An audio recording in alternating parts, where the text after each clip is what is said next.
aw ni su aw ni tile aw ni wula o bɛ dépend mɔgɔw sigiyɔrɔ la. An bɛ grand sœur fo n'o y'Awa Keita ye ne yɛrɛ kelen kɔrɔmuso depuis Bamako ka fo ka waleɲuman dɔn. Race Bathie incontournable imperturbable an b'ale fo depuis Bamako. Mɔgɔ i bɛna vidéo in lamɛn après foli b'i ye sans oublier vraiment Serer Taxi allié ici. Comité fɛn fɛn bɛ France yan a bɛ caman ka foli bɛɛ lajɛlen. Balimaw a kɛra fama ye mais ɲinan tɛ. Dieu merci alhamdoulilah bi nɔgɔya kɛra dɔɔni. Mun bɛ bɔ vraiment a kɛra fama ye parce que weleliw cayara en même temps. Ça fait 2 semaines net dalen don mais ça fait 1 semaine an famana ɲɔgɔn ma vidéo la. Donc ka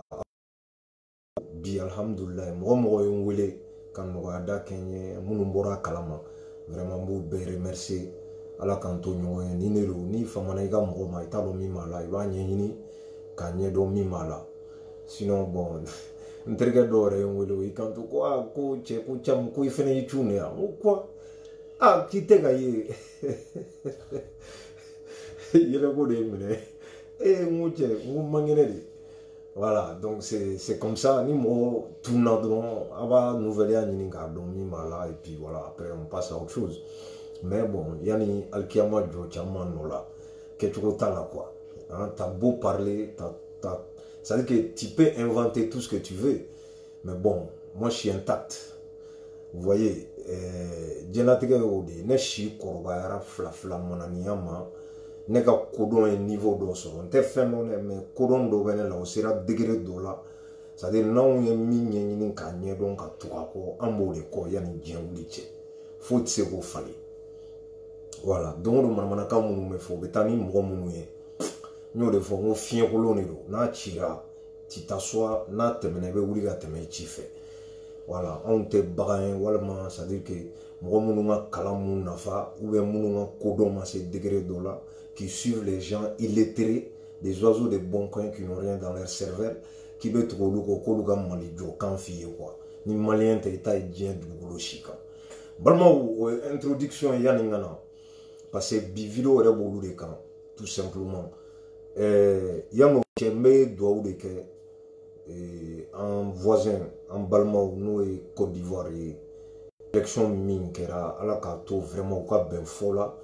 et comme manquant fera, comme fitne fera, tout comme la Guinée, tout près, qui est collé à nous,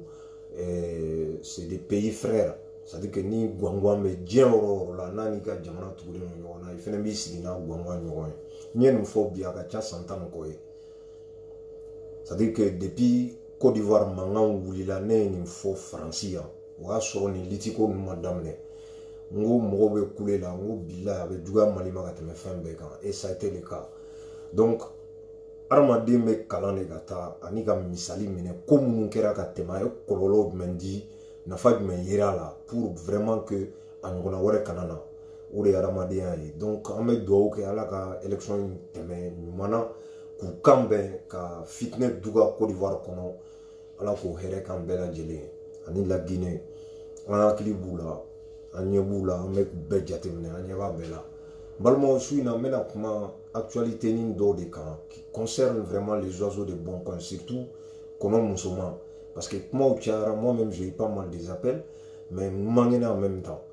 Et quand beaucoup de vidéos, moi, je ne suis pas quelqu'un qui connaît Balouena, ou alors je fais un yéde. Sinon, je peux faire la vidéo tous les jours. Mais au tenait la stratégie, au tenait à qu'il n'aille quoi. Ça veut dire ni comme nous ni me faire comme là, mais bon, mais comme là.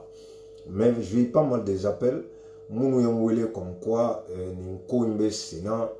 ko manasa tarab bamako aduna tabura tamo. Tchaman wole, ça dit il va falloir qu'il y ait boy kapma. Donc, mounou bi wole qui n'inga, mounou me fait gabo, ka explication d'odi. Moi je ne suis pas mieux que eux. Donc, en donc ni ni kosuku nana nous ya nyinga la kaka nga boka explication do di pour que mo be se ka famia balma amado go shi la femme mes réseaux kan c'était difficile pour moi ka do ali réseaux kan ka me quoi mais ni femme ko be ka dérouler chuko mununa et puis mi re poussé ka boka comment j'ai vu que nous me courir que victime concernant ce qui s'est passé pardon, à Bamako, Femingera Bamako, beaucoup de victimes. C'est-à-dire, même nos explications les dit pour que Beka Famia, Moroku Tanou Blado. J'ai déjà parlé de ça il y a longtemps, mais je pense pour que nous manions Famia, on met contexte. C'est-à-dire que nous, on a dépassé et Bourdiali Nignon Djabi à la con. On te mène au camp maintenant. C'est-à-dire que on peut pallier 600. Quel qu'en soit, Moro qui va ça non fait. Et qui va céder comme Bourdiali Tara qui céder walma galonfin d'Arila, que ce soit en Amérique, en France ou au Mali, plein de doikama. A tigila moro beta plainti do et tu vas répondre devant la justice. Parce que c'est ce qu'on est en train de lutter pour que justice puisse en Afrique, notamment au Mali. Donc, ni bi fait justice kana, c'est-à-dire qu'on a kera, ibitani justice ka srade, elle était critique hier. Voilà. Donc, moi je pense que un mot de konon, et il va falloir que n'un familial qui a ça ka liti là, avec un enseignant là depuis fort longtemps. Il y a peu de gens qui ont compris et ils pensent que quand on dit liberté d'expression, quand on dit tu peux sortir pour défendre ton idéologie et que tu sors pour insulter les gens, diffamer et blâmer les gens gratuitement. Et ça passe pas devant la loi. Oh, moi, ni aucun mot là, n'ati la mot boulila, cassé fangala qui convoqué, tu vas répondre devant la justice. C'est très clair. Donc, faut aramadonga nini, c'est-à-dire que embrasser, ka fo awreka kuma ko malikura. Yani malikura ere chefolo arasa be kelemina we justice de ga segingana en fait. Au justice n'a be segingana, il va falloir que les gens on commence à s'habituer à ça. Ka fo ko ninye ninke ko bse ka boala. Nema mogobo mogola. C'est-à-dire quand tu parles, il faut que tu kuma choko de don. Nous des fois, kuma man bête journaliste, vidéomania fait le métier de quoi. Bon, il y a plein de gens qui sont là où donner longtemps. Malheureusement, il y a peu de gens qui sont familiers. C'est-à-dire que c'est des gens qui n'ont rien réussi dans leur vie comme éducation. Non seulement au moment où au moment où réseau, au moment où kenema, mais fin fait que Dieu qu'on a bayara madon tono de dougoloka. Nimbefokun, c'est-à-dire que comment il y a manasa puntara Bamako. Anya foya ne cham de bora ka vidéo ke ngo dorénavant mogo ni galon finda mogo la surtout ceder wala ma rasbach ka nenni juguma mbawke namase ki mineya ni tara mal la plainte be do ka be datu la preuve awa keita vraiment merci beaucoup jarul flek kasola ne cham ni jarul be nyogon soro be nyogon soro chugumna Dieu kumate ne ma min fo jarule ne be mogo deme de yani kololo ka biga mais ni kololo binika ne ti deme galon kan ne o kete cham yede liti koto la on est naturel de c'est-à-dire parce qu'on me n'enfique des de sur les réseaux sociaux je vois plein de gens moununa sur là qui n'ont rien c'est-à-dire que ne reben yere mininga malien dengera den qualité sugu mais Dieu kono ko bi yere mininga surtout en musokoroba lamaw ani munu plus que 30 à 40 ay bolu de jelatige kodo la bi sigi ibi yere nyinga na soro ebe ka munye ni malien de du walma awka la monu luta o kuma okunte jien kele ne kono malla moi je me pose la question que ba koroba deun munu sam biduru de sigle me kata ni vidéo ke la krikara la me ku like ka tegere fu ku bega mo burja ku fanu baneni les jours où vraiment ni problème c'est les mêmes personnes qui sortent pour dire que soutien Kassa mais Kassa soutenir. On a vu ici avec Vieblé, on a vu avec Sir Traoré Bamana, Oumar Sir Traoré. Moi j'ai dit à tout le monde, sans exception, al nibe cédère comme c'est-à-dire qu'il y a un code qui n'est pas fier à Dabla. Au début, je t'ai dit à Dabla, c'est pas bon. Ni un problème sur la bilan demain, ni à la tchè, ça c'est fini chez moi. Au moment djien kono di. Masatara malla, yani manasakata malla folo, qu'est-ce que manasa a fait? A scellé malla et mouneke. Awa keita même fille égam méthode y a pas de kana dabla de ni mogo chef fram muso ka we galunda ila ite vidéo ke ima surunya ka vidéo ke dron parce que e ka conviction mandi dowe ou be bo be galon fin daila ou bi faneni ou bi baneni ni se ka mogo kufri yani alkiyama joti akana bo faka la harata ka ferme ayi kana bla cɛw cɛ i deli wuli ka bɔ a tigi kɛrɛfɛ a bɛ nanfigiden muso o muso i deli a bɛ nanfigiden caman de y'a fɔ hali yana a bɛ minɛ don min na i b'a fɔ bi ne ni Jariw ye ɲɔgɔn sɔrɔ téléphone na n y'a fɔ a ye n ko muso ye mun de k'i la mais laisse-la tranquille n y'a fɔ a ye tantôt de ne tɛ n dogo mɔgɔ la dɛ c'est-à-dire ka wuli ka bi adamaden kan parce que dɔrɔn k'a commandé walima mɔgɔ dɔ bɛ bila ka don a tigilamɔgɔ kan voilà e bɛ t'i ta fɔ yɔrɔ wɛrɛ den marabaliden dɔw bɛ yen ils n'ont pas à faire avec moi là voilà toi tu vas quelque part vous voyez den marabaliden sugu dɔw bɛ yen nɔ kana hali temps d'u ma kana mɔgɔ yɛrɛ lamɛn quoi donc Manasa wulila a taara a ka vacances la d'habitude an b'a dɔn ni mun ye n'a tagara yɛrɛ yira photo waso photo na vidéo i b'olu de ye c'est-à-dire vacances la ye a n'a cɛ kirikira ni ye kɔnɔ su ji la k'a jɔ min t'a yɛrɛ kalama parce que n'i bɛ muso furu f'i k'i furu yɔrɔ woloma de ye ale ta kɛra c'est-à-dire que n b'a ɲini maaw merdi quoi merde quand on dit merde beau merdi tubabukan na bamanankan ye beau dɔrɔn de ye c'est-à-dire que une merde là c'est ce qu'il a ramassé comme une femme donc ale yɛrɛ bolo sa parce que a tɛ diɲɛ kala hali ni ye nin ye i b'a fɔ ko kɔnɔ su ji la k'a jɔ quoi un coxer à la con à Bamako k'o fɛnɛ o bɛ n'i sigi yan k'a bɛ dɔ fɔ anw ɲɛna an tɛ fɛn min kalama donc a taara ka taga vacances la moi je pense qu'en temps normal n'i taara vacances la kɔni i ba bɛ yen i cɛ bɛ yen t'as pas besoin de te cacher balimaw a ye vidéo in lamɛn kosɛbɛ yan n'i taara vacances la i mago tɛ k'i dogo wali kelen k'i ban ka si ka so bon n'o kɛra on se pose la question qu'est-ce qui se passe mun de kɛra e ye mun de kɛ n'a sɔrɔla e tɛ ka se k'i yɛrɛ yira o question de bɛ poser hakilima bɛɛ ko mun na karisa bɛ k'a yɛrɛ dogo pourquoi a nana ka na bɔ a ba ye a tɛ ka ye a nana bɔ a cɛ ye a tɛ ka ye o bɛ k'a dogo pour quelle raison c'est que i ye ko dɔ de kɛ min man ɲi a t'aw yɛrɛ kɛ victime ye anw bolo yan dɛ ka bɔ ka n'i jɔ arasa mɔgɔw CDR mɔgɔw ils ont c'est-à-dire que j'ai jamais vu quelqu'un qui monte comme Manasa de Paris ne m'a ye dugukolo kan quoi galonfin a b'a tigɛ i b'a fɔ a ye fɛnɛ bɛɛ b'o jogo don a la ni mɔgɔ jɛra i b'a fɔ a ye karisa i bɛ ka nin min fɔ nin tɛ tiɲɛ a b'a ko non ko stratégie don ka galon kɛ stratégie ye ne y'a y'ale de la bilahi galonfin ko 3 millions k'o dépensera pour porter plainte contre elle a y'o de publier j'ai dit mais est-ce qu'on a besoin de dépenser 3 millions pour vraiment porter plainte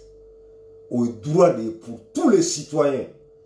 il bɛ tila ka taa million saba sara ko ka plainte don ko k'e minɛ hali a tɛ maloya ni écrito k'a partager tu te poses la question n'a b'a yɛrɛ kalama ala ni galontigɛ fɛ c'est-à-dire a wolo a joli de don quoi a bɛ circula veine de la i taara y'i dogo parce que i ye ko dɔ de kɛ e de y'i sigi yan i ye CDR mɔgɔw neni i yɛrɛ sa fa neni ka ba neni ka galon da la k'a ye dɔrɔgu ta i y'a dɔgɔya k'a bɔ halalaya la k'a kɛ ɲamaden ye diɲɛ kuma tɛ i ma min fɔ a ma i taara CDR mɔgɔw ye plainte don i kama je dis bien a Bamako là-bas plainte don i kama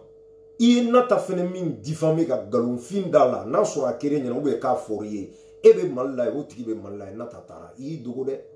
n y'o de fɔ n ko mɔgɔ caman b'i comparer Aminata Senpara la a tɛ kelen ye dɛ e b'i yɛrɛ kɛ wara ye Facebook sanfɛ wallahi nin b'i ni musoya cɛ e b'o dɔn Manasa ne caman b'o dɔn nata b'o dɔn wa maa min bɛ e ni nata dɔn o b'a dɔn nata ye muso min ye e ni nata jɔlen kɛnɛ kelen kan ne ni ala ni kira cɛ e tɛ se ka jɔ o preuve b'anw bɛɛ bolo sans exception a bɛ kɛ muso min na ka taa nata tɛ e b'o dɔn e Manasa i ye nin min fɔ ka taa diɲɛ wuli a t'i to yen parce que i bɛ ɲinɛ fɛn dɔ de kɔ tu penses que tu es échappé fais très attention ne b'i la soumis parce que plainte ninnu bɛ o tɛ wuli ka b'i kan dɛ et puis a bɛ yen fo 100 ans n'i ye 10 ans kɛ n'i ma taa Mali la i bɛ t'i ɲɛfɔ justice de la tôt ou tard a b'i rattraper c'est-à-dire que c'est tellement facile ne bɛ yɛlɛ aw la de n'a sɔrɔ aw bɛ diɲɛ kalama Soros-Scan minɛna yan nɔ affaire caman wulila o kɛli ka ca ni 100 ans ye Georges Tronta kɛra yan nɔ a bɛ musow minɛ a bɛ kulonkɛw la abus de pouvoir tout ça là parce que il est voilà maire député a bɛ kulonkɛ musow la don min na affaire kelen wulila a nɔfɛ muso caman de taara plainte don a kama mais o y'a sɔrɔ dɔw kɛra a ka ca ni san 7 8 9 ye donc a y'a bila u kunna n'a sɔrɔ aw tɛ fɛn dɔn walima minnu bɛ ka tɛgɛrɛ fɔ aw kun n'u tɛ nin yɔrɔ fɔ aw ye caman bɛ nin fɔ aw ye dɛ plainte mana don i kama a dalen bɛ yen n'i nana san 1 2 3 4 5 i ka taa n'i taara i bɛ taa plainte kelen o sɔrɔ ɲɛ wa i bɛ wele bɔgɔ jeni kan tu vas répondre e de ye Arasa nɛni yan dɛ Arasa t'a dɔn k'e bɛ diɲɛ yɛrɛ kɔnɔ bilen parce que munna ne b'o f'i ɲɛna e yɛrɛ b'o dɔn ko Arasa mago tɛ e la o mɛnna o téléphone tɛ ni Arasa cɛ a ka ca ni san joli e yɛrɛ b'o dɔn kelen filanan Arasa n'a pas besoin de vous cɛ o cɛ i bɛ réseau kan k'i bɛ ka dɔ fɔ Arasa ma ne ni Ala cɛ n'a mago b'i la a bɛ ka grand dossier min préparé a bɛ ka bɔ ni actualité min a tɛ se ka bɔ n'a ye Arasa il a affaire avec les gens minnu bɛ k'e diriger minnu bɛ k'e ni ale yɛrɛ mara pas toi. Des gens là sur les réseaux sociaux qui passent toute la journée, ils n'ont rien à faire dans la journée quand nous sigons les réseaux comme Manamana Kanfola. Construction zéro. C'est-à-dire que logique comme nous n'avons pas.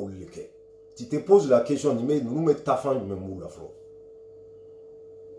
Aou hina menela. Wallahi. Aou hina menela. Nous le faisons. Ani tiem me comparer tiem te billahi. Éducation na hali ni mamunu hali fato la to ba sigi ka ulaje ka cham la jaba doko aw ni ni chen te kila te mon ngeli ngono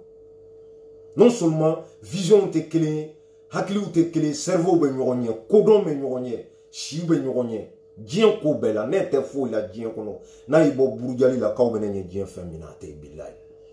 nye femie dien kono ata fo ka ta sa ka sama ke tu ko reta la donc ne te on compara la ne te nakana comme Bobby na bora ga vidéo krikra do ko no be boko jabi non loin de là pas question ibora ie dien kuma su be fo donc itara idugo ka kla ka laban ka bo kana Burkina ka avion takana e oke ka damune ka boy faso la ka dese ka avion ta Air France be boya direct à Bamako e desera kana Burkina di ki dugu ka mobili ta kana fo Burkina ka laban ka avion ta ngana France c'est que ye kodo de ke mi mai pose-toi la question est-ce que yere ke victime yo pour baneni ka galon daula non lu wulila ka plainte do ka mam kla ka yere ke victime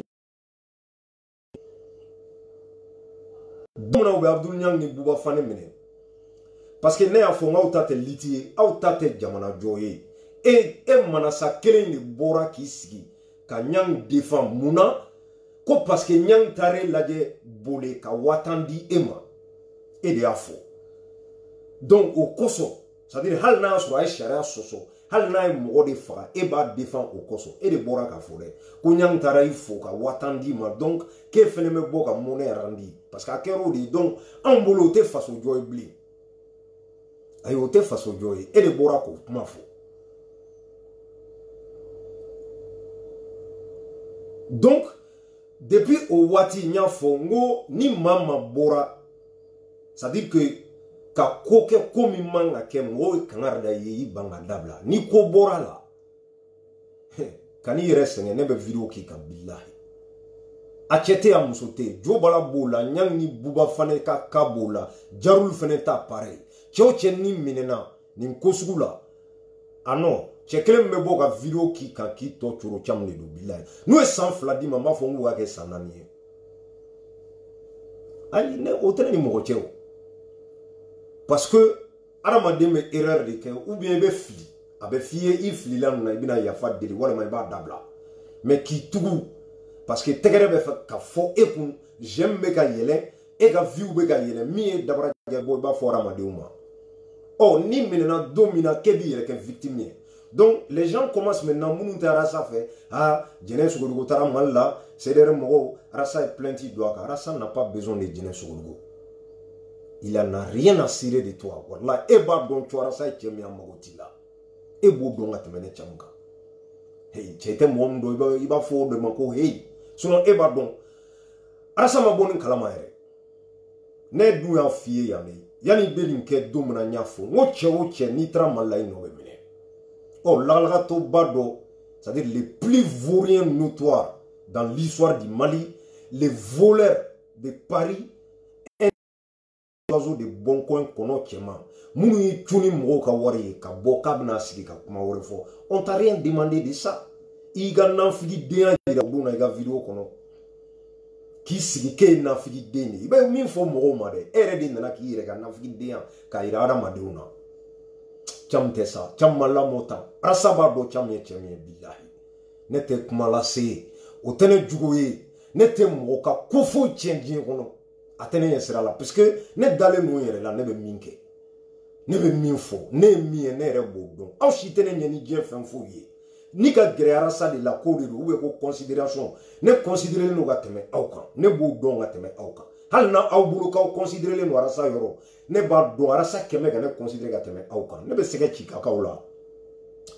aw tɛ ne intéressé i yɛrɛ taara k'e de y'a fɔ Arasa ye k'a wele k'a lasigi k'a k'i kɔlɔsi Cam na o y'a sɔrɔ yan'o cɛ e de bɔra yan k'a fɔ bɛɛ ɲɛna ko Cam de bɔra ko ka taa aw ka vidéo ta k'a di Arasa ma Cam de bɛ taa mɔgɔw ka nafigiya kɛ Arasa ye Cam de bɛ ka Arasa kunkolo ɲagami k'i ye Arasa wele k'a lasigi ko weleli b'i ni Cam cɛ wa k'a ko non ko weleli t'a ni ne cɛ depuis i b'a dɔn k'i ye nkalon tigɛ fɔlɔ yanni ka n'o don kuma fɔ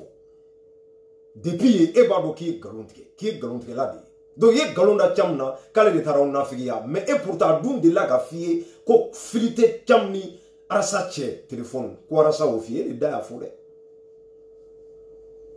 i ma da o ma dɛ ne bɛ hôtel la e bɛ hôtel la n'a sɔrɔ e ye adamaden ye k'e tɛ nafigiden ye i bɛ ne wele ka na de i bɛ ka kuma min fɔ i b'a fɔ ko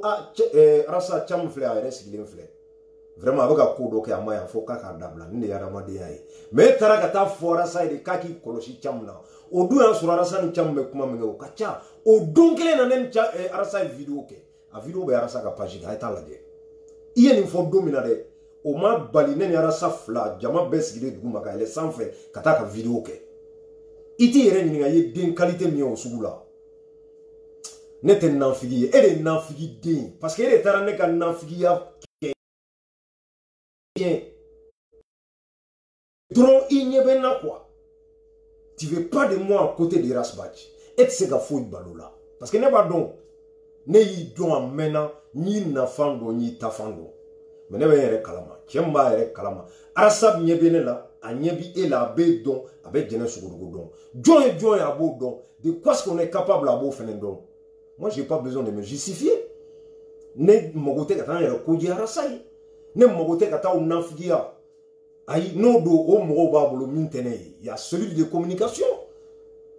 et puis aw bɛ ko ko kɛ diɲɛ kɔnɔ a dogolen tɛ a bɛ mɔgɔw deli a bɛ mɔgɔw arnaquer a bɛɛ kuma bɛ se Arasa ma mais Arasa ma deli ka wele k'a fɔ ko Cam delila ka mɔgɔ arnaquer ko Cam delila ka nafigiya kɛ mɔgɔ ye fɔlɔ o tɛ yen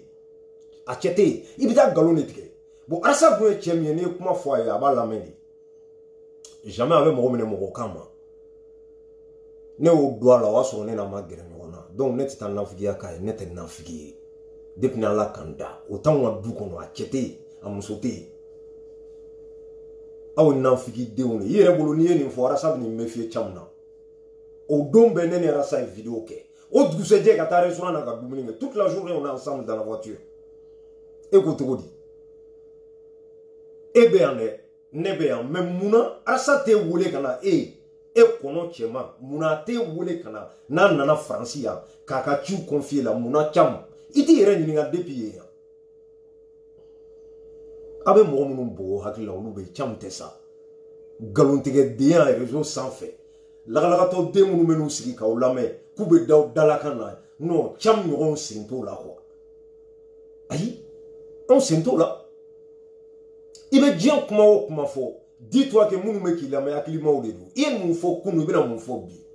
ne ka vidéo a cɛ jumɛn b'aw la muso jumɛn b'aw la k'i b'a décortiquer a tɛ yen a ye jɔn bolo kɛcogo yɛrɛ t'a la a dɔnni t'i la o a kodɔn t'i la i b'i yɛrɛ nin tigɛ de i bɛna i b'i tɔ di mɔgɔw ma de parce que ne bɛ stratégie min jouer aw la yanni diɲɛ wuli cɛ aw t'a ye walayi kɔnɔ musoman bɛ ne dɔn ni diɲɛ bɛɛ ye a y'a ɲininka donc a bɛ k'aw yɛrɛ kɛ victime de ye a bɛ mɔgɔw buruja a b'u fa neni a bɛ kɛ bɛɛ ɲɛna réseau sanfɛ dogona tɛ dɛ bɛɛ ɲɛ b'a la mais du moment où ni co dara aw nɔfɛ k'a b'aw yɛrɛ kɛ mankan ci fan bɛɛ waawo wula nɔfɛ u ye 3 millions dépensé u bɛ fɛ k'an minɛ k'an don kaso la mais i ye mun de kɛ munna u tɛ Cam minɛ k'a datugu n'a taara munna u tɛ Djiga Ouattara datugu n'a taara tonton Kabanɔgɔ bɛ taa munna u t'a don kaso la pourquoi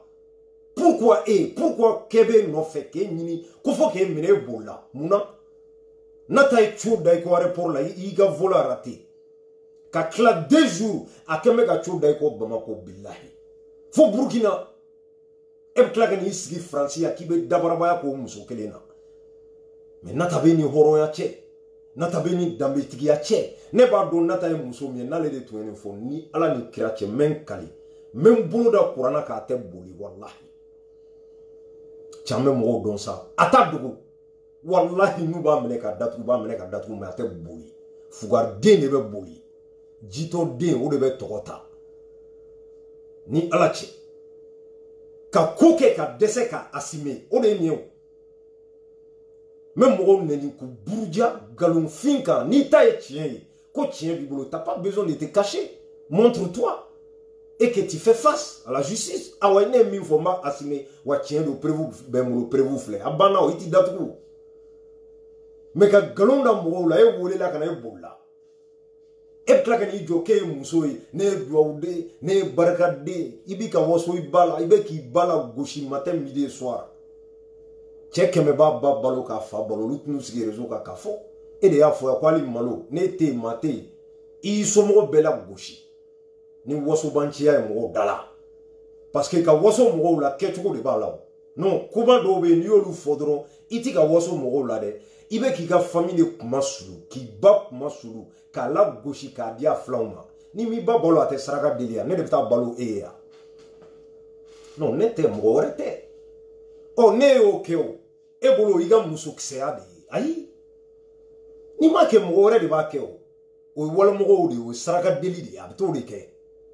ɔ ne sera k'a kɛ e tɛ bɔ k'i jɔ k'o yira mɔgɔw la ou bien k'e b'o fɔ mɔgɔw ye ne ye nin don tan n y'a bɔ tan e minnu wolola ka sɔrɔ n ka cɛw bɛ k'u ba ta dun e wolola ka sɔrɔ maa minnu ba b'u kɔ la depuis e bɛ olu bɛ mun fɔ e ye n ko dɔw ba bɛ sara kalo de la kalo o kalo dɔw ba bɛ villa kɔnɔ o y'a sɔrɔ e ma wolo o y'a sɔrɔ e bɛ jɛgɛ de feere sugu kɔnɔ e bɛna mun de fɔ mɔgɔw ye i ye bɛɛ tɔɔrɔ réseau kan ça veut dire que aw dɔnni maliyɛnya la a kɛra degun de ye ne nimisara de quoi mun na ne y'aw dɔn n ka diɲɛlatigɛ kɔnɔ depuis ni Ala ye n da ka kodɔn ka se bi ma ne ka nimisa hadamadenya la a kɛra kɔnɔ cɛman ye bilahi ma mɔgɔ détester dugukolo kan depuis ni n ye kodɔn fo bi ale a kelen diɲɛ kɔnɔ ne ni cɛw cɛ kɛlɛ la cɛw cɛ ko kɛnɛ la n m'a tigi détester comme kɔnɔ cɛman a tɛ tellement n b'a dɔn mɔgɔw bɛ min fɔ a ma n'a yɛrɛ ye min ye kelenw tɛ escroc don nanfigi don a tɛ hadamaden fɛ a ni ka jugu cɛw cɛ ɲana ma n'i ta b'a kɔnɔ i ka hɛrɛ b'a kɔnɔ a b'e de kɛlɛ o de y'a to n y'a fɔ minnu bɛ tɛgɛrɛ fɔ la ani minnu bɛ boli la nɔfɛ a bɛɛ ɲamaden bilahi parce que a bɛ tila k'aw bɛɛ buruja aw ka hɛrɛ kan hɛrɛ min n'a y'a k'a ye dɛ dangadenw yan'a ka taa ɲɛ aw somɔgɔw ye dɛ a bɛ tila ka na sigi k'aw de buruja delikɛla de don saraka delila de don parce que fugariden de bɛ tila ka i da sahara kan ka ji tigɛ ka na faransi walima itali ou bien europe amérique ka ban baara ma muso ni cɛw de b'i balo i bɛ tila k'i tɛgɛ jan ko e ye hɔrɔn ye k'e ye danbetigi ye bana t'i la i namaralen tɛ foyi i kunkolo bɛ yen fa t'i la non dangadenya taamasiyɛn don wa minnu b'a d'e ma e fɛnɛ ka fisa n'olu olu ɲɔgɔn ɲamaden ma da dugukolo kan a bɛ dangaden cayikaw yɛrɛ fɛ sa maliyɛn ma dangaden cayara maliyɛn na kodɔnbali den cayara maliyɛn na diɲɛ kɔnɔ a bɛɛ sigilen don manamanakan fɔ ni manamanakan lamɛn de la les gens qui ne valent rien u bɛ t'olu de lamɛn u bɛ ka tugu olu de kɔ walima k'u bolola hɛrɛ ta k'a d'olu ma ko dɛmɛ quel dɛmɛ n'i bɛ dɛmɛ kɛ humanitaire billahi n'i tɛmɛna dɔnko masa ka mali la i t'a cɛ sɔrɔ jeune honnête parce que o filɛ nin ye o M5 banna minnu caméranin m'u bolo les kati 24 à la con les amara a bɛɛ na ɲinina a bɛɛ ta ɲinina M5 banna o bɛ yɔrɔ jumɛn bi a bɛɛ bɛ boliboli la k'u bɛ studio dayɛlɛw ni kirikarakiriw la studio o kuma an bɛ taa min o kuma mali bɛɛ an bɛna information ɲini de ya radio sow bɛ yen an bɛ k'an yɛrɛ ɲini o la aw fana bɛ tila tuguni téléphone de bɛ bɛɛ bolo carré kɔnɔna la dɔrɔn immédiat de kirikarakiri manamanakan fɔ la mɔgɔw da la u filɛ nin a si tɛ baara la bilahi M5 ko jɔra sisan wari tɛ bɔ yan ka taga u filɛ nin o bɛ mun de la yen ni kun ye seko ye ni ala cɛ mali mankan ye a tɛ ban parce que u ka na de b'a la ne bɛ jeune ninnu dɔn trop n taara n y'a bɛɛ ɲɛ la kelen kelen way kana nin belade a che kelente a muso kelente min be bo kan sigi arasa ya dunta ba keta ka teta sini ngene kata war min arasa la ube kata isan songo min la ube portable bila chete ne chamde afo doka boyga solike a chetula muso tula numata la sife kata war min essence son do rebe moto e wartu ku ga essence ka kono billahi muna war min cheka war min ka cloud ku se je ka boka buruja ne wo ye malay le kati 24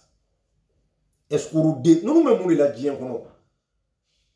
bon ta fante munu na les oiseaux de bon coin au luka gidi be ke joint le ben le cerveau Sarkozy sanjula dalembe kati ya te barala ki sigidro kuma ba fola ani histoire fo salinde Poutine de krikrakri igana wuli gata barake ibe nunu ne ça dit que moi je me pose la question moi mon sigi kibi digida nunu nga ko mena Mali jo jam Mali te jo yan dien wuli che il est unique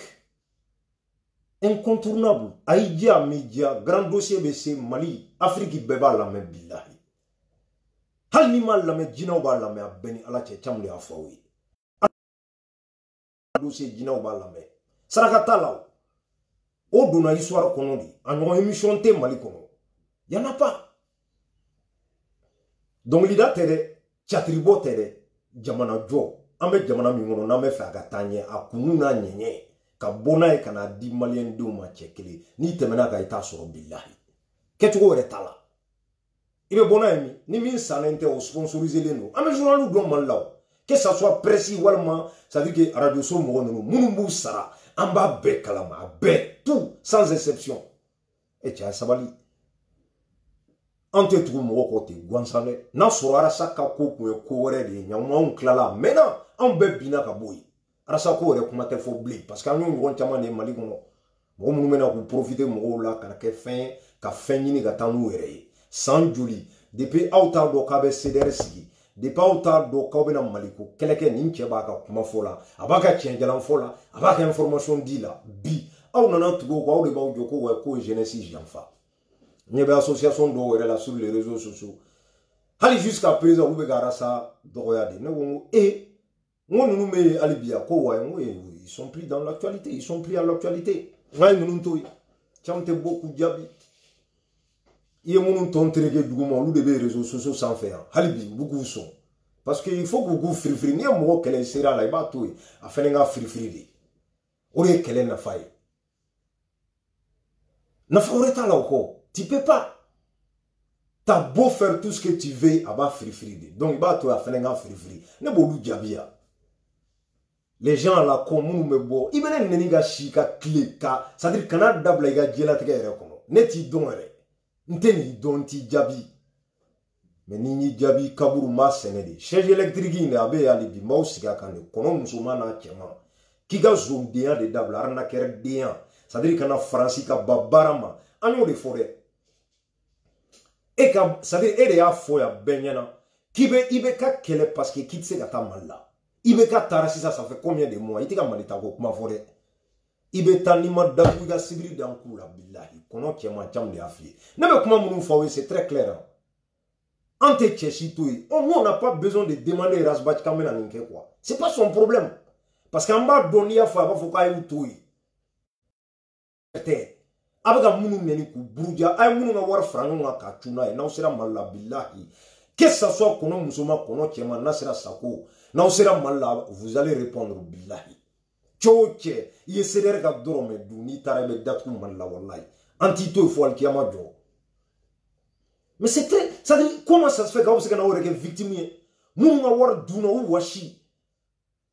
million juli ko farango nga eki tuno e kebe klaka ni yere ke victime sur les réseaux sociaux kono musuma au de farla nga ka mo ka waranga namu ka klaka ta sa idaje la vidéo bi no de fode tous les gens de CDR maman be vidéo ke maman be la jelike ni nous vidéo ce qui doit enregistrer ou mana vidéo ce qui doit enregistrer à kabla abana on n'a plus besoin d'autres nous fait faux ayuto ku dasa go faux ça ne change rien ma chamane nanaka wowochi ka dese sugube jo ibe kuma resa kan ka fani ni ka baneni depuis arasa ere sigile radio la ba wole ay ta émission koro be ne a yɛrɛ kulo k'a banna fani na a b'a f'i ye bon komi dusu bɔlen o to yen ne kameni an bɛ kuma Mali sujet in de kan fani banni in to yen a bɛ taa vocal lamɛn depuis o waati Arasa tɛ ka mɔgɔ jaabi banni ni fani na bi de aw bɛna se ka kala don u ka réunion na simple vidéo mana la con qui n'ont rien dans leur tête olu de sigilen bɛ Faransi yan k'olu bɛ Arasa jigin les ministres c'est-à-dire que maa minnu bɛ yen n'u bɛ miliyari ŋanamu Arasa bɛ jigin olu kan grand dossier la olu ma wuli k'u cɛsiri k'u bɛ cɛ jigin dɛ fo minnu n'a sɔrɔla u bɛ c'est-à-dire que bâtiment carré ni ménager la hôtel Darada la k'olu de bɛ n'u sigi ko wa k'olu bɛ faso jɔ fɔ Arasa ye ne ko n ko aw tɛ dɛ walahi n k'aw jo don n ko nka maa minnu bɛ taa u lamɛn dɛ olu de ye ɲamaden ye minnu bɛ taa ka tɛgɛrɛ fɔ k'u ɲɔgɔn batarama da dugukolo kan caman de y'a fɔ dɛ n bɛ segin a kan u ɲɔgɔn batarama da parce que aw ka fisa n'olu ye quoi des gens la con depuis n'ala kan da maa ye bilahi i b'a ye maliyɛn den dɔrɔn de i bɛ taa Côte d'Ivoire i t'a ye a Ivoirien ka vidéo bɛɛ lajɛ i tɛ kɔnɔ musoman n'a cɛman i t'a ɲɔgɔnya la wala ɲɔgɔn tɛ yen lagalagatɔya ni kodɔnbaliya ni c'est-à-dire que même min fɔ n t'a contrôler a ɲɔgɔn tɛ yen Guinéens pareil Sénégalais pareil a ye taa ka t'u ka vidéo lamɛn vous allez voir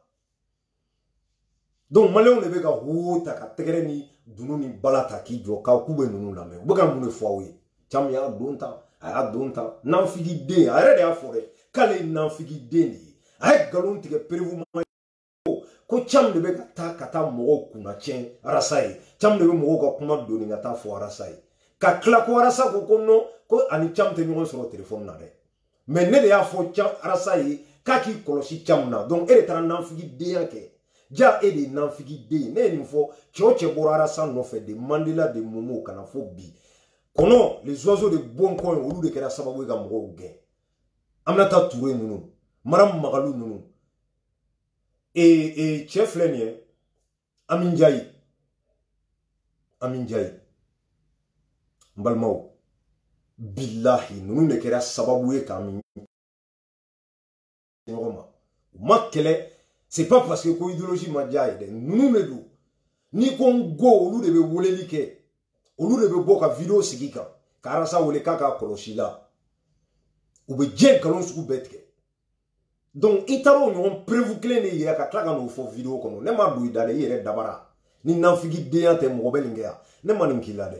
ne ma fɔ Arasa ye k'a ka kɔlɔsi la or que ne y'i natɔ ye a mɛnna commandant Mete ka affaire ko la Arasa ye ne ɲininka Bamako bureau kɔnɔ Mete ka mobili ko la bilahi ma kuma n t'a kalama i y'o piya faga yan fo mɔgɔw tila ka ɲɛ i ma k'o dafa i k'o mobili san ne tɛ nanfigi ye mais i y'o wari dun an ye wari fara ɲɔgɔn kan ko ka taa di Awa Ture ma bilahi a y'a wari dun foyi ma fara ɲɔgɔn kan e tɔgɔ la e ma min dun est-ce que o den bɛ n'i sigi yan k'e bɛna fɔ dɔ ye ko wa k'o ye ɲagami ne k'e ɲagami c'est-à-dire e ka tila k'o lakali quoi e ma se k'o fɔ fo bi ça veut dire qu'il y a galon de tigɛ i yɛrɛ b'a dɔn co galon fin de don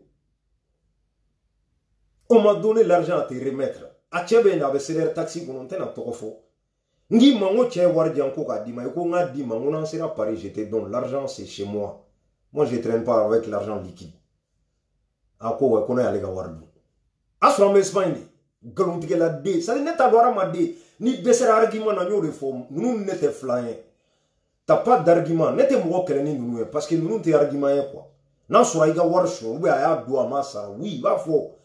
mais o si tɛ kana dɔrɔn kuma tɛ n da min ye n dabara jan n b'a sigi n b'a fɔ quoi i bɛ tilen ka fɔ mɔgɔw ma nanfigidenw a bɛ ta halala nanfigiden puisque e de taara fɔ Arasa ye k'a k'i kɔlɔsi caman na le même jour i kun kan ka maloya parce que a don Arasa ni caman ye vidéo kɛ le lendemain ka kɛ restaurant na toute la journée fo ka taa ta Mali la don o don a ni caman bɛ ɲɔgɔn kan e kun kan ka maloya k'a dɔn k'i ye kuma mun fɔ k'i ye nanfigidenya kɛ o ma to kuma minnu tɛmɛna ne ni Arasa ni ɲɔgɔn cɛ k'a y'o dabila k'a y'o tigɛ non vous voyez un peu les gens a ye maliyɛn ka baara ye bon ninnu de b'a la k'a fɔ ko wa k'olu bɛ ka Arasa dɛmɛ a bɛ delangolo u baw ye hadamadenw tɔɔrɔ de quoi c'est à dire que u ba bɛ kaburu kɔnɔ n'u ba sara a sonsorolen don a dalen tɛ bilahi cɛ mɔgɔ tɔɲɔ ma ɲi dɛ mɔgɔ tɔɲɔ ma ɲi hadamaden i kɔlɔsi mɔgɔ tɔɲɔli la quoi kana nkalonfin da mɔgɔ la kana mɔgɔ diffamer kana bi mɔgɔ kan parce que k'e ta y'i dabara ye kana mɔgɔw tɔɲɔ kana cuni mɔgɔw ka wari ye sympathisant wari balmo en 3 mois même pas sympathisant 3 sigili ni 600e balmo menana vidéo c'est spécial a vidéo menana sympathisant sigi furadama kura de kodo de parce que no de fo chete ki be tuni arasa ga mo a chete ki be arasa ga mo détourner a seti nyen fo amena depuis van nga kala Espagne no de fo c'est très simple WhatsApp groupe de do mo ba kono parce que ni ara madem farale nyo nga hakili de ga baraba ke quoi c'était et sous là outi don mo ti là et tatou e fene ou da giru ti bolo donc niko kibi chuno luya ou bi to groupe de kono kata groupe wore sigi c'est ce que sympathisant a fait sympathisant du Mali aw ni ala ke depuis na la e dienda nasira nun sa won le dale mo kono enno c'est à dire que sympathisant du Mali quoi mun tara ko la mo rebe ni seben ko ni association kabako do quoi malien de were ka tondo gla ko sympathisant du Mali hein Outara Gatara, Koro Djara, m'a fourré parce que moi, ou dit que sinon, il voulait même pas au début. À Kodroka, c'est moi là. Oh non, Koro, tu sais qui c'est moi, non? Moi, dit que quand moi, on dit que vous ferez un bi, ou quand vous avez 3 mois, moi, sur le follow de millions de chèques donnés de adje. 8 millions de cotisations de Mbora. Même pas 3 mois. Millions de chèques, vous les faites. What sera le damné à la maman? What souhaite dépenser pour que minto et un détaillé. Imaginez en 3 mois. Donc nous avons 1 an, 2 ans sur là. Non, moi je suis baraka moi je suis doula et c'est que tu sais que match. Au te sera ça la faut que Dieu oublie. Au de flèche qui tuni mo ka wari bi. Kalo clé kalo flash sabana madafa ko sobe nous flèche na million cheki ne franc ko ngadoni adje. Sympathisant. Ou be ka war cotisation sa mbalmo mo be ne adamadenw be dana mo do wa transparency dans les dos war fait dira na prévoir be dalen no groupe kono I dona kono nyebala dona tala de iga warta ta woroshi karsa ni mine kare kuna dona ta borata no kumate ibe groupe kono iga cotisation ni ko bon ne be nga cotisation sa al madi cham de maye a foka ba a dira cham ma ro mna be vocal bla ro be mfle ka war di cham ma amase war be di so il va virer banki la direct iribu be bebolo kono chema yi baninema ka banga kontu daele mais mien dabali ban oye Nasra Traoré de Nasra Sako madame Sako ale de dabali ban parce que ale kalane no ama miri ko chei tuni mo ka wari ale faralo kan non seulement association mbale de tola kele flana wardo dira Nasra erema directement pervu bulula ama miri ninshila ama miri koni plainti duna kale Nasra nobe mais en tant que présidenti elle n'a pas pensé tout ça ora to ngo mango tuna ko fe billahi parce que mo te kala kalaban kunfin dengi turu ngatana ere minte dien kalama ka wolo prantia la ka moala debna la date fin kalama mali jo ata do association du marché to ata kalama e mo mtarika ko ga klaki ga diplôme mine kana franci ka meya e ka labanga bi o jo sugu kono ngoni ala ke kono ke manga fsa e nyen ne fo kono ke manga fsa e donc ebeta Nasra Bamako tu vas répondre la justice très clair que o chenyo de forêt muso ni yara sa fane ni ka bane ni ka galon fin dala ni tara Bamako tu vas répondre ni ma répond en français wallahi ni sara malay ba répondre depuis à répondre là sans essayer un faut bede ambe bebla en garde wallahi ambe défi lancer be on ma faut marcher qui kan ninke ama faut marcher ça veut dire que kika boka galon fin tike ka damo la les oiseaux de bon coin kono musulman allez de boran ka galon da rasa la kay drogumi ka galon da la halalate ka galon da la kay mo fara ko kuma fo kay suma la baneni ele ni befo ka galon da chela prévu plainti bolo oh e manata ku plainti donné kama oko la e gani joke bi ere ke victime changa sira la nyesa e cha sira la nyesa mo ni ko ka asime ça Sakaman ene do udene ne barga dende ne nintekela etarai dugu nata choda no faire pour la ye torota katunu peu Bamako be wi nyinu maseki amina ta simpara billahi de pa nya me ka tara malango barabana parce que muso mindo ale te kuma ale ka kuma mancha bara de ga chale fonfeni kuma e abge muso muna ale te de donc ni yoro de do ka bo sedere mo ayo soni jito jigi che shite ki be échapper foni shi ga ite ta malla hali ya wuli be ki no fe kuma te malima donc ni mao ma na kera kono de ka fo c'est-à-dire que kawo ninke kawo échappera parce que vous êtes en France ici ayo shi be ka mo neni anta u balalao anta u jabire ay mo diffamer ka galonda ula ay mo menacer ay mbeke parce que autayo era autayo dabaray liberté d'expression en France mais au Mali là ça va se passer autrement ayo djidja na obeta vacances là ka préparer parce que soutien temble à part céder il y a plus soutien ne do fouiller kono musoma modo le ato adugo abado sinon folo tanga fore ko kigatadi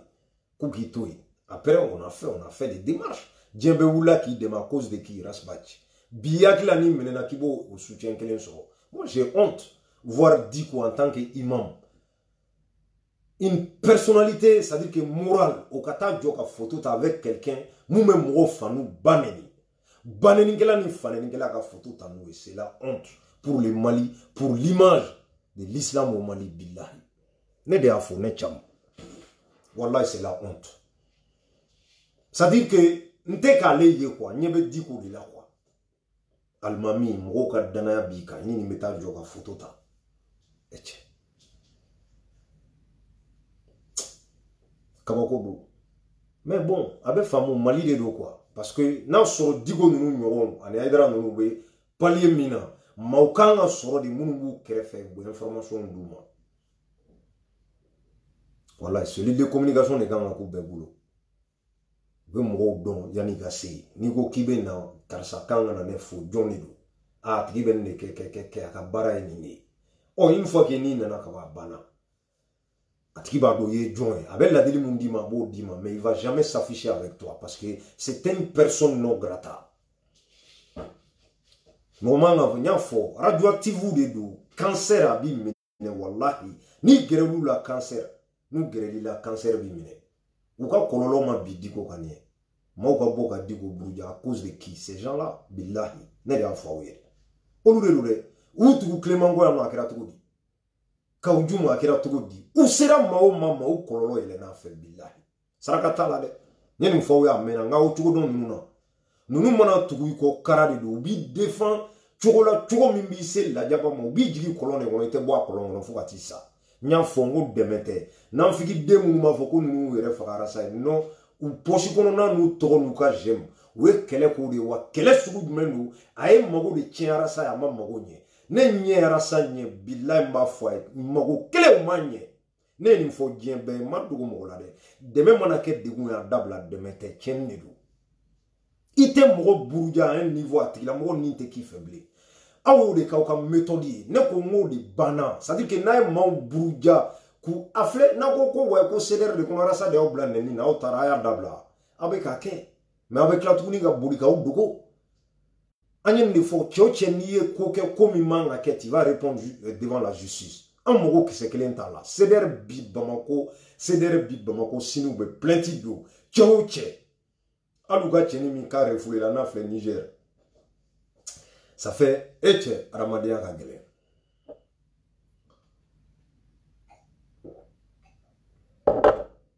Mbalmo Ramadan kulo ka gele. Eche Ramadan do kulo ka gele.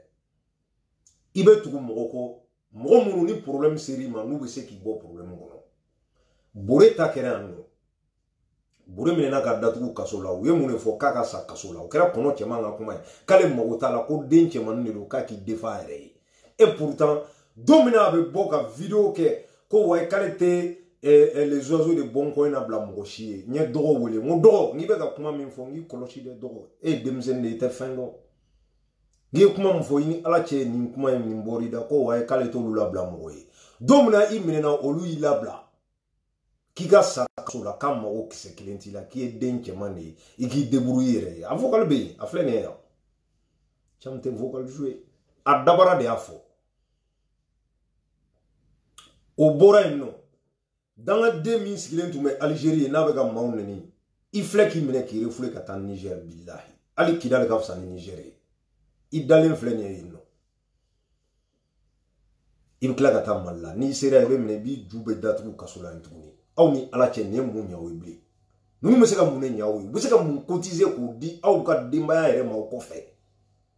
e bori ni ga patron mu de be sa wola wallahi ni koro jara kun te be sa ite bo il va faut merci koro jara ay munu janfa de ku burja ku ga war do de club laban ka ke bo kasula ya e ramadan do kayne billahi qui ça veut dire que il au lieu de avoir bi kono ka kla ki la bo ki garantie ki bla oh unyebenna dana dendo fele mu no fe ulu nyebenna de utika somine ko ni ni kai nunu soro donc ne fele ngan kolosi ni fele na bi a piège kele wono ngana ta problème soro parce que nunu tisika fo nyi utar wakili ta yi quoi fo domna na usoro jarul fle jarul yi shige ka wakita nenia nya foi nya wole pour la première fois ne na ka kuma kerodi o chengi be ga grand sœur do nga mune kila muso toyi ati nyesera la ati ni foi ki ate video ereke ça veut dire que ale ka foi torote se e mamuno iba do ya u keme ka sara 50 € ni fo me chama $, ka blabe muso buruja ba do ya bi jarul fle ka so la jone be ga deme de ma ba ko afabe ababe danga deum bi bla e danga dento be boga ma do buruja e duna ka so la u se ka munenye yi men ne fo bela jere nyana ne fo re akana mogo deme di moment où avec de gungono ay mogo deme yana ka bi de gungono wallahi na e choche abega ma buruja ore deme wati ka ladi ka la sabali aka dabla na ma dabla na menena choche be boko soutien ignona batarte wa e na figi deni chamne afo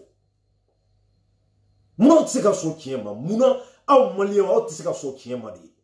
ne ben sigi en sa kone ta inda e telephone memulo me ka boka do faneni ka baneni aw nyebula ata fo cham ibe kan minga ma ya dabla parce que tu peux avoir des problèmes mais domina ne menena kaso labna boka o jogo wa ko soutien o te nan figi de o dme de meto ide o munu me tere fo la nungu domina ni kono musuma bolade o do ama woleli ke ko secours aka famu de arega kuma kaka famu munu me ta kata tere fo akon tag combien mille vies oluma wole o dona ayi digi fo buru ka avion ta ka bolikana c'est ça la réalité avec so tien de man nete tien dugo mogola konkonga ko ne ko ga jaye de kana son fo ka dien wuli ne mogo kiseklenti la wallahi ne be tien de fo na figi de ya de du jobala menena nya fo de pa be ga mogo buruja abe ga tegere fo ko kan ngonte suma tuba bu aduna ngo tiente de me de ka jobala wole ka chifwai karsa che ndabla ni mai ore ya demeli me na ya tui na menena domna obse ka munyai weskuru dia di ka bodro ka profil nu fale ka kuma nu sebe ka publier a bana o deme be jarul fle ka so la de anyete mogola mu me ka bo ka foko be deme nyini nga sama même kono musulman menena ya no de 10 000 € de dirama ngo horon kulun de ma teme nunga ça veut dire de fo maw maika herabu kono billahi u blalo tigi de la wa bi kele bu yan yal kiyama joche hali bi munu no fo be kla bu kele aben na fugi de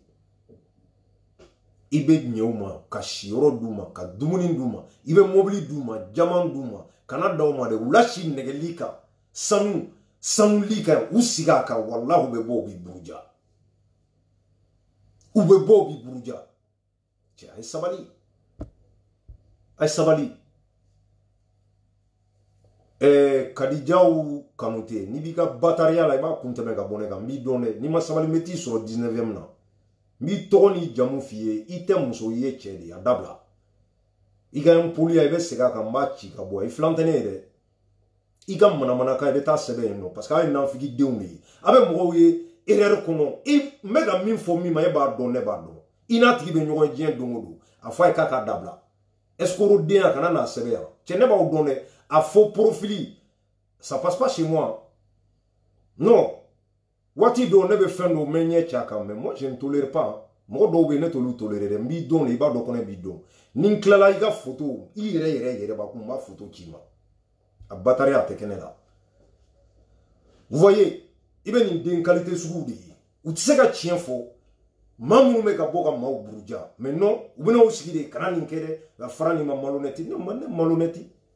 ne b'e dɔn wa e bɛ ne dɔn min depuis n'Ala y'i da an ye ɲɔgɔn min an jɛra mun ma an jɛra mun ma nafigidenya la i b'a lamɛn yan fɛ i bɛ taa fɔ o la yan fɛ e ye nafigiden de ye Kadijaw Konate e ye nafigiden de ye n b'i dɔn de i bɛ tila k'an ye sisan i ka inbox kɔnɔ dangaden e de bɛna manamanakan fɔ ne yan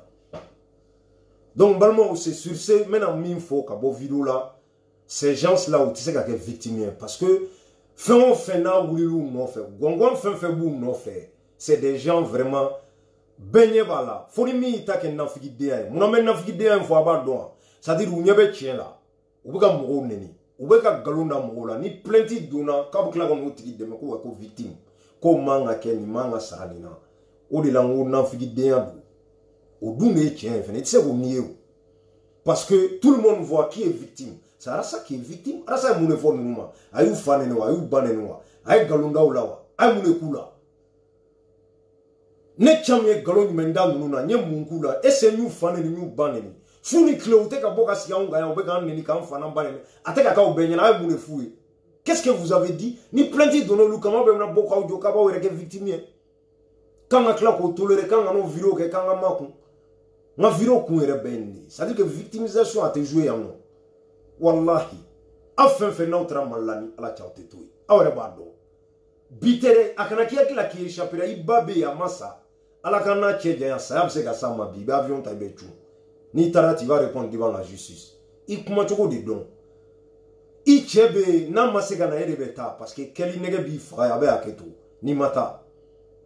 muso b'a bolo yen nɔ e de b'i da yan nɔ soit i ka sungurubaya kɛ yan il faut rentrer n'i taara tu vas répondre devant la justice donc a tɛ se ka to yen k'a b'aw yɛrɛ kɛ victime ye ka n'aw sigi vidéo la min y'aw dajɛ a b'a fɔ ɔ n'aw minɛn'o la sisan ko wa ko bin kɛra aw kan ko wale kelen ko wa ko ninnu kun man ka nin kɛ parce que maliyɛn bɛ se nin dɔrɔn de la ka mɔgɔ accuser mɔgɔ min yɛrɛ ye victime ye ko accuser i bɛ nin dɔrɔn de ye Mali la ah wayi e kun man ka nin kɛ aw kana nin se nin ma nin ma se nin ma or que don min na a bɛ ka ko kɛ ko min man ka kɛ i ma foyi fɔ i ye tɛgɛrɛ de fɔ ka kɛrɛ ni jɛn bila maliyɛnw an ka sabali an ka sɔn tiɲɛ ma jamana tɛ jɔ nkalon kan jamana bɛ jɔ tiɲɛ de kan jamana tɛ se ka jɔ sans la justice anw bɛ kɛlɛ min na ko wa ko mauvaise gouvernance impunité justice kana jamana kɔnɔ o tɛ se ka kɛ ko tɛ to anw dɔ la kelen na c'est pas possible n'i ye ko ko kɛ diɲɛ kɔnɔ i b'a assumer de aw bɛ faransi yan nɔ aw de bɛ kule tubabuw ye baara kɛ tubabuw bɛ se baara la tubabuw bɛ sariya bato tubabuw tɛ sariya bato gansan dɛ berekɛnɛ de b'u nɔfɛ soit i bɛ amende sara soit i bɛ taa kaso la bilahi saraka t'a la confinement filɛ o 135 € amende a ye bɔ ka taa yala kɛ sans autorisation ni minɛna est-ce que jɔn de bɛ taa ka taa plaider place la personne sariya de bɛ yen a bɛ labato c'est ça qui a fait la France an bɛ histoire dɔn mais aw bɛ kɛlɛ la k'o ɲɔgɔn ka k'aw fɛ yen n'o baara daminɛ a bɛ tila ka bɔ tugun k'o justice kelen dɔgɔya Sɛri Tarawele filɛ n ka cɛ Usmane Bolto hali sini a kibaruya ma dɔn Tarawele ka tɔgɔ ta hali sini mɔgɔ t'a dɔn a taara yɔrɔ min na mun y'a s'a ma n'i ma ko kɛ i bɛ boli mun na n'i ma ko kɛ i bɛ boli pour quelle raison i ye ko dɔ de kɛ min man ɲi ne tɛ taa Mali la k'an dogo wa ne taara n ye vidéo kɛ wa hali sini ni Ala ye ne ɲuman se yen nɔ n bɛ n ka vidéo kɛ bien parce que ne ma fɔ mɔgɔ fa nɛni ma mɔgɔ ba nɛni n ma nkalon da mɔgɔ la o tɛ ne ka baara ye ɔ ni e y'o kɛ e b'i dogo kɛ tu vas te cacher donc Sɛri Tarawele magistrat u b'u ka baara la i tila ka taa ka dankari u la normalement justice ye indépendant de ye ko liberté d'expression o bɛ kɛ fɛn minnu na olu bɛ yen justice bɛ yen tant que justice ma ka c'est à dire que verdict di e ka bɔ ka wuli k'i cɛsiri bilahu b'i minɛ k'i datugu parce que i jo t'a la parce que e tɛ se k'olu ka baara fo e tɛ se ka justice kɛ k'a sɔrɔ justice yɛrɛ ma kɛ fɔlɔ mɔgɔ ma condamné fɔlɔ u y'a tigi minɛ ka taa bila yen yan'u mago ka s'a ma ka taa n'a ye justice la aw ko ko wa k'olu ye faso cilaw ye k'olu tɛ jamana cila jamana jɔlaw ye olu ye juge corrompulenw de ye k'a sɔrɔ u dun ma tila kiiritigɛ la fɔlɔ aw delila ka Arasa ye ka bɔ ka mɔgɔ c'est à dire que ka magistrat jumɛn k'o dɔgɔya k'o buruja k'o ma ka baara kɛ k'a sɔrɔ kiiri ma tigɛ fɔlɔ kiiri mana tigɛ de a tigɛ cogo ɲɛna a ma ɲɛ i bɛ se ka kuma o de kan a bɛ mɔgɔw nɔfɛ ko liti hali sini a tɛ faamuyali kɛ manamanakan fɔ la mɔgɔw da la aw de wulila Seri Traoré k'a kalannen don journaliste i bɛ magistrat kan a bɛ san kelen bɔ i bɛ k'u dɔgɔya k'u bɔrɔntɔ ci bilalen ma k'i ka nin présenter 10 heures i tununa hali sini i ma ye vieux bilen filɛ wo la don min a b'a kɛ ne de bɔra n ye vidéo kɛ n ko vieux bilen bɛ ka kuma min fɔ yan nɔ n k'a k'a dabila n k'u kan ka minɛ parce que a tɛ kɛ o yan ni mɔgɔ nɔ minɛna justice la i bɛ tubabu mankan mɛn a b'a fɔ de que la justice soit faite u bɛ nin de fɔ ko justice k'a ka baara kɛ mais u bɛ contestation kɛ yɔrɔ jumɛn une fois que jugement kɛra ka ban mais jugement ma kɛ fɔlɔ fɛn min bɛ dossier kɔnɔ avocat dɔrɔn de ye qui sont accès à ça aw bɛ bɔ ka na vidéo sigi ko liberté d'expression manamanakan fɔ la mɔgɔw da la ni Sidiki ma bila dɛ an bɛ Mali tila fila ye ni vieux bilen ma bila dɛ an bɛ jamana ci Seri Traoré man ka minɛ dɛ a kɛra fɛn ye mais aw bɛ diɲɛ kalama de ya est ce que aw b'aw yɛrɛ kalama mais mɔgɔ sago tɛ mɔgɔ ka kɛ kaso la Sidiki filɛ kaso la moi je n'aime pas a digilen don ne la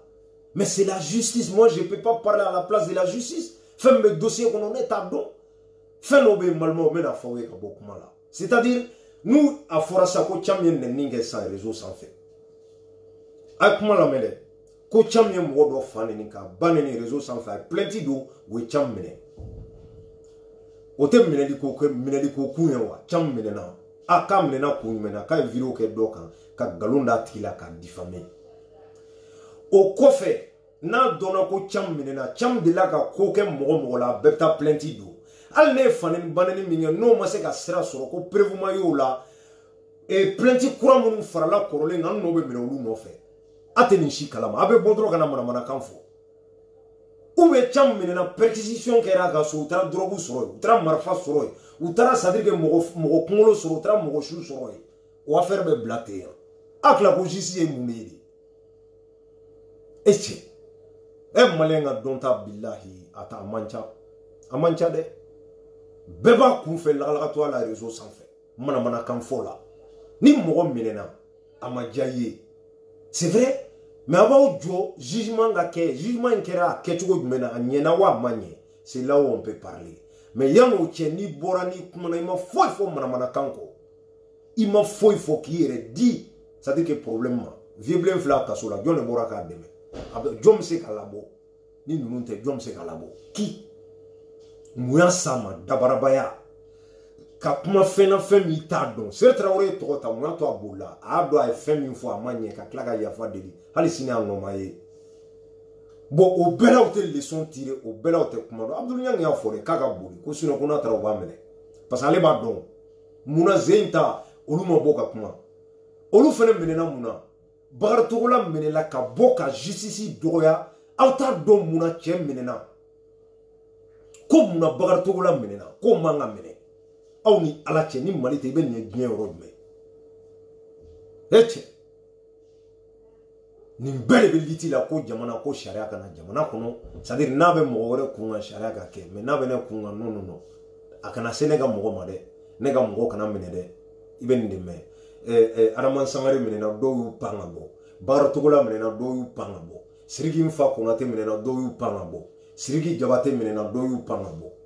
i bɛ nin dɔrɔn de ye Mali kɔnɔ c'est à dire on laisse même pas la justice travailler quoi jugement ma kɛ fɔlɔ dɛ ils sont pas coupables Sidiki nɔ tɛ ko foyi la fɔlɔ tant que jugement ma kɛ mais i bɛ maaw de ye fan bɛɛ dunu ni bala ko soutien quel soutien on soutenir quelqu'un comme ça qui est déjà en prison jugement ma kɛ fɔlɔ ah non si c'est en Europe ici on essaie de voir comment on peut trouver une solution avec partie d'autres mais non pas vraiment venir sur les réseaux sociaux ah soutien karisa namabla on va casser là-bas on va casser ceci cela kodonbaliya kuma do quoi balimaw sur ce nin vidéo de kun do ka bɔ dorénavant CDR mɔgɔ y'aw sɔnni jitɔ jigin c'est la victoire totale pour vous bilahi m'a fɔ aw ɲɛna dɛ munna parce que adamaden o adamaden n'i ye k'i dogo zon de b'a dogo zon cɛ o cɛ i jɛlen tɛ i b'i dogo de i b'i dogo ka bɔ k'i dogo ka don i ye ko de kɛ i b'a dɔn i man ka kɛ i bɛ minɛ sinon n'a sɔrɔ e ye ko kɛ k'i man ka minɛ a la e kɛ kun k'i dogo moi je vois pas donc CDR mɔgɔ a y'aw sɔnni jitɔ jigin wa plainte in bɛ yen a tɛ wuli ka bɔ yen a b'a nɔ la yen san o san n'a taara elle va répondre diyagoya saraka t'a la o saraka t'a la kɔnɔ cɛman fara musoman kan ils vont répondre devant la justice u bɛ ka ko kɛ a y'u to yen min y'u diya u k'a kɛ min y'u diya u k'a fɔ ils vont répondre balimaw yani ka bɔ kuma la n y'a ye kɔnɔ cɛman ye vocal dɔ jouer ko bu ka vocal adamadenya tɔ kɛra sisan balimaw 2 secondes.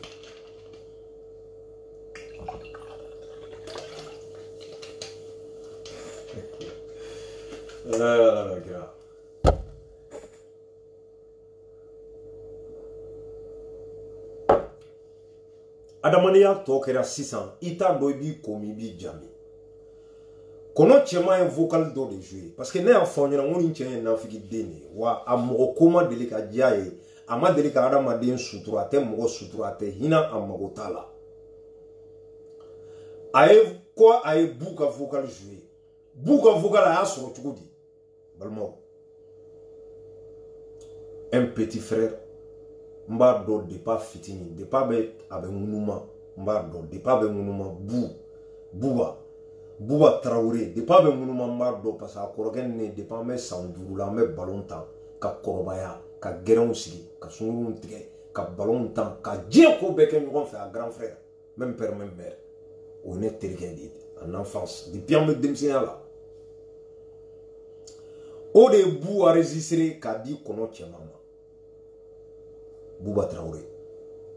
un petit frère que je lui respecte n y'a ye k'a kɔrɔbayara ɲɛna quoi n b'a dɔn fo k'a faga ani Arasa kun ka di kabako don e cɛ munna ye nin kɛ dɔgɔ munna pourquoi pour quelle raison dɔgɔ ye nin kɛ nin y'i sɔrɔ cogo di e b'a dɔn ninnu ye den qualité minnu ye u ti maa sutura n'a sɔrɔ e t'u ɲɔgɔn ye n'a sɔrɔ i tɛ nafigi ye i tɛ escroc ye e tɛ janfanci ye ninnu ye maa minnu ye n'i ye kuma f'u ye u b'a lakali kelen ye filanan viromaniw de don dɛ u bɛ nkalonfin tigɛ yan sini ka bɔ ka na dɔ wɛrɛ fɔ n'i ye vocal d'u ma n'i ko k'u kana jouer u bɛ fanɛni kɛ ka banɛni kɛ ka tila ka na jouer nin ye sɔrɔ cogo di e cɛ ye erreur kɛ dɛ san 10 nin kɔ san 10 amitié y'o de tiɲɛ k'o bila ji la san 10 danaya i y'a tiɲɛ pewu i ni ala cɛ e yɛrɛ b'i kali i yɛrɛ i sigilen sa i b'i kali e b'a dɔn cɔ Arasa tɛ da e la bilen yanni diɲɛ wuli cɛ e yɛrɛ b'o dɔn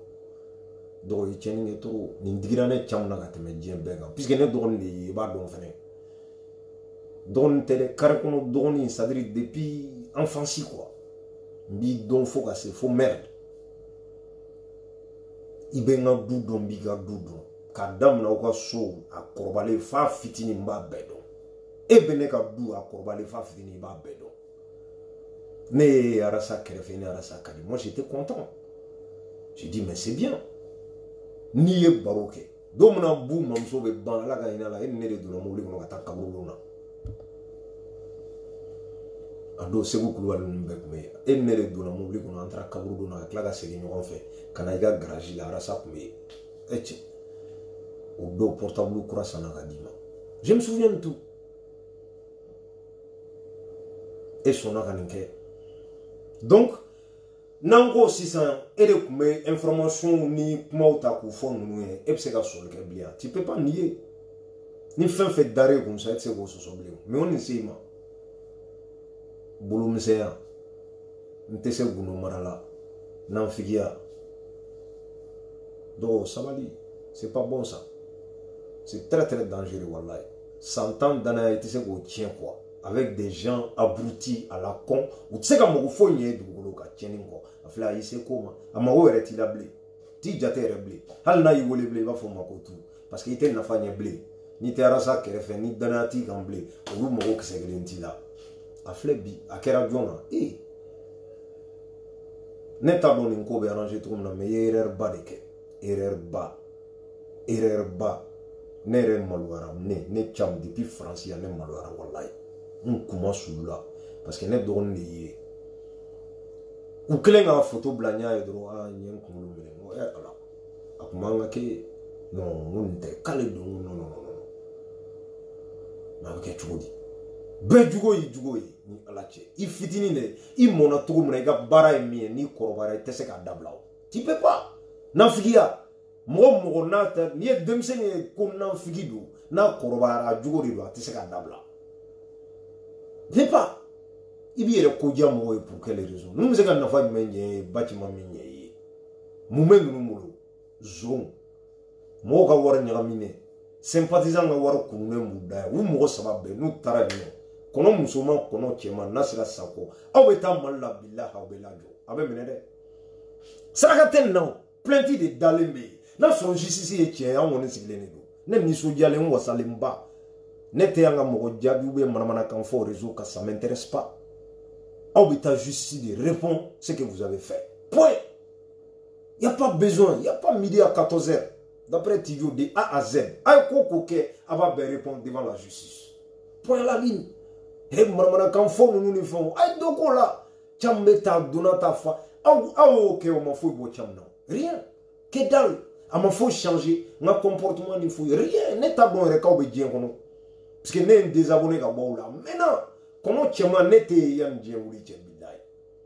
n tɛ fɛ k'i ye ɲɛ la n y'o de f'i ye n wali kiyama jɔ ala kana an yira ɲɔgɔn na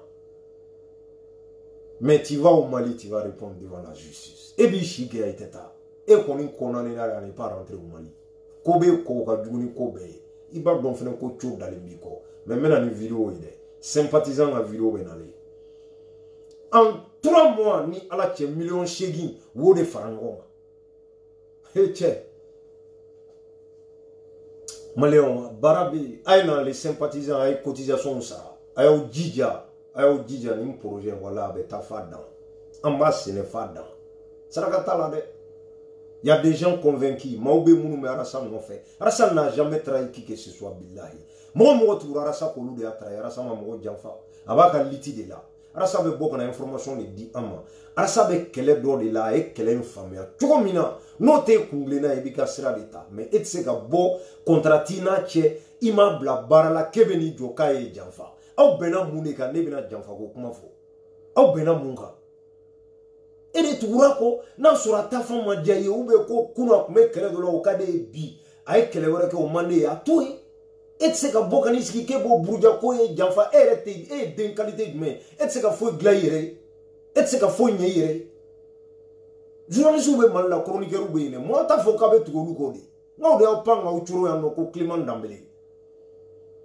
o fana bɛ bɔ k'a bɛ taa manamanakan fɔ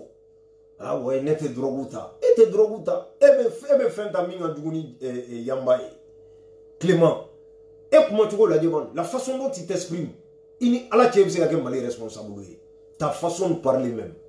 c'est dégoûtant c'est vraiment enfant quoi e b'i exprimer cogo min na c'est pas un responsable Clément kalan min ni dɔnni min b'i la c'est à dire si min b'i la i b'i exprimer cogo min na wallahi billahi mɔgɔ c'est à dire mɔgɔ min tɛ diɲɛ kalama politique la o de b'i exprimer ten tu parles trop et puis kuma cogo c'est pas responsable c'est pas politiquement correct tu parles en brut responsable mɔgɔ bɛ fɛ ka kɛ jamana ɲɛmɔgɔ ye i tɛ kuma tantɔ a ko k'o ye Gidi ye a y'aw pan yan ko Salif Keita ko Ben le cerveau cɛ kɔnɔba Sarkozy a filɛ Mali la yen ni surasiw ko ca o b'a sɔrɔ a ye kɛlɛ minɛ o tɛ jɔ yɛrɛ nin bɛ se ka kɛ mɔgɔ ka Gidi ye a ja jɔlen tɛ foyi ɲɛ an mara kɔni tɛ ale tɛ kulun kun na a t'a ju la manamanakan fɔ la mɔgɔw da la tu vois ces gens là ala k'an bɛɛ sababa ma n balimaw sur ce m'aw bila vidéo janyana a bɛ hakɛ to a kun kɛra fama ye ɲinan tɛ komi bana don vraiment ala ye lafiya kɛ alhamdulilayi bi n bɔra ka na fila fɔ fɛn min bɛ hakili la k'o fɔ aw ɲɛna ala k'an fama bana in ɲɔgɔn ma ala ka hɛrɛ kɛ bɛɛ lajɛlen ala ka Mali suma vous avez vu ce qui se passe an da bɛna don a la actualité la Mali la Farabougou problème jusqu'à présent avec Sénat donc moi il y a quelque chose qui me tue au Mali c'est-à-dire qu'on a communication c'est zéro depuis 2012 ni kɛlɛ binna Mali kan fo bi Mali communication est zéro à la base de c'est-à-dire il est devant ta adversaire kan communication de la diɲɛ yɔrɔ o yɔrɔ an bɛ yɔrɔ min na i ko bi ni communication y'i jɛ i bɛ bi i tɛ wuli hali ni tiɲɛ b'i bolo i tɛ bilen fo ka diɲɛ wuli communication c'est primordial an bɛ don min na i ko bi mais an lajɛ o tɛ foyi communiquer o makunnen don ten donc mɔgɔw bɛ information ta par ci par là mɔgɔw bɛ kumaw fɔ de n'importe comment bon bɛɛ b'i ta fɔ a la maintenant sɔrɔ bɛ bɔ ka information di ka bɔ ka jamana kɔnɔdenw hakili sigi k'u kunnafoni parce que kuma filɛ nin ye kuma ye fɛnba de ye dɛ ka adamaden yɛrɛ hakili sigi ka hakili sigi di adamaden ma fɔlɔ o ɲɔgɔn koba tɛ yen o ye victoire fɔlɔ ye fɔlɔ mais communication zéro tout le monde voit mais ala ka lafiya di farabugukaw ala k'u lafiya hali bi u bɛ degun mun kɔnɔ an b'a ɲini ala fɛ ala ka wuli ka b'u kan ala ka mali suma mawuludu tɛmɛna ɲɛ b'a la kɔnɔ cɛman dangaden a sigilen bɛ a bɛ ka Haidara de dɔgɔya manamanakan caman a bɛ k'o fɔ Haidara ma cɛ e ma Haidara ko e ma faamu walahi bilahi ma foyi faamuya Haidara ko la caman bɛ Haidara dɔn trop ne bɛ Haidara dɔn fo ka faga e cɛ ne bɛ Haidara dɔn dɔn tɛ bi ye dɛ a sɔrɔ ne yɛrɛ ma kɔrɔbaya j'avais même pas 15 ans ne bɛ Haidara dɔn ne caman j'avais pas 15 ans je connais ce monsieur i jɔn ko jama min bɛ ko ni Haidara ko jama ka bɔ jama tɛ bɔ est-ce que ka kɛnɛ i hakili la ne ma dala ni man kɛnɛ o n dɔw bɛ c'est à dire k'a yira k'u ye maliyɛn mais o tɛ foyi dɔn Mali ko la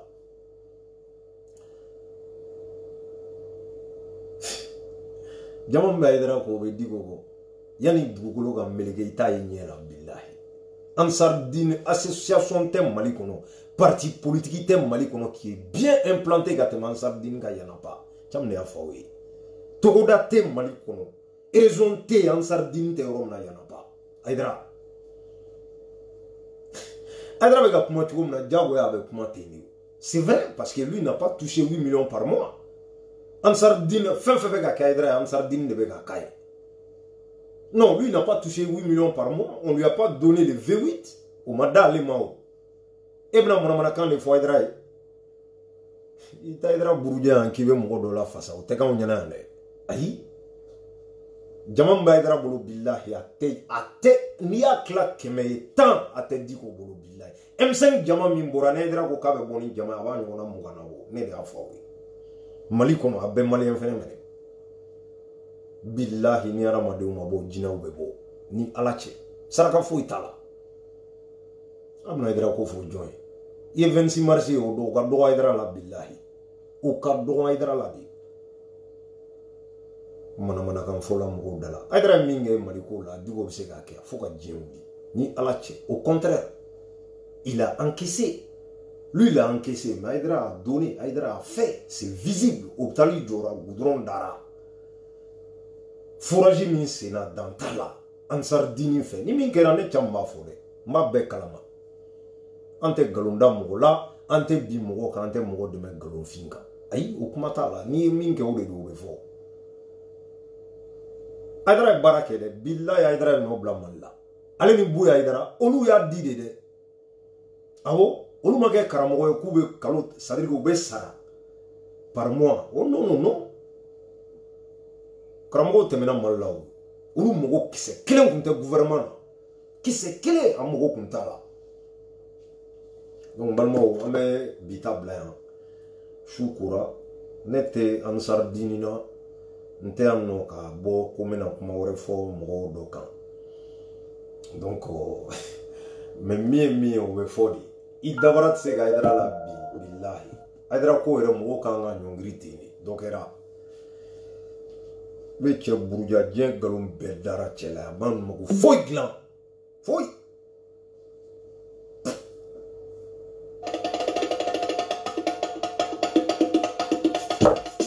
Jɛnɛba Kamara Awa Keita Aissata Ment ne balimamuso ale kɔni ale ka di n ye dɛ Aissata Ment